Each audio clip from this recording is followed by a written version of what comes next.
If you flip the human nervous system upside down, it looks like a tree growing out of a seed, bearing the fruit of the heart, which looks suspiciously like a piece of fruit hanging in a tree. That tree growing out of the seed also supports the fruit of the Spirit, and the cycle of the seed looks suspiciously like the parable of the sower. 12 pair of cranial nerves to edify the body, controlled by the mind. 12 disciples sent out in pairs to edify the body, controlled by the head. 12 disciples with one removed. 12 tribes with one removed. Adam's 12 pair of ribs with one removed to make Eve. Jesus pierced in his side to bring the church to life. Are you starting to see it? I often wonder why God made me a medical doctor. And then I start to see the gospel in the anatomy and physiology of our bodies, and it all starts to make sense. Allow me to elaborate. If the husband is the head and the wife is the body, then the husband is the brain and the wife is the heart. And so the husband is responsible for thinking, taste, touch, sight, smell, and hearing,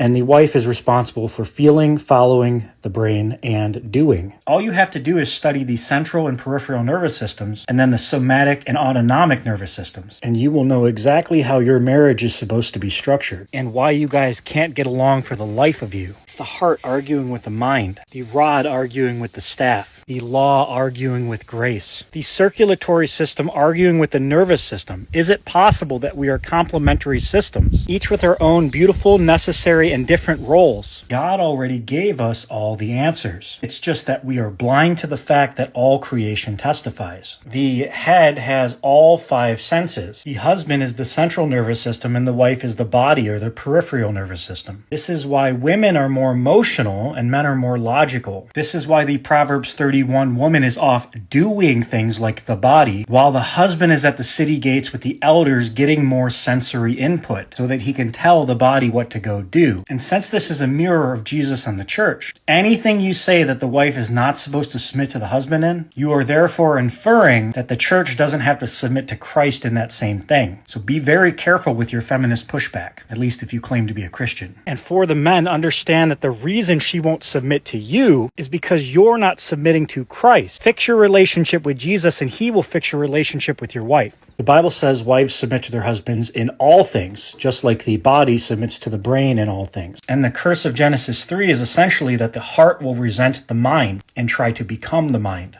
thinking with their hearts, making emotional-based decisions disguised as logical ones. Doesn't that sound like every marriage you've ever seen? The equal and opposite functions of the sympathetic division versus the parasympathetic division of the autonomic nervous system tells us a lot. And the deeper I go on this division between the head and the body, the more sense it starts to make, all the way down to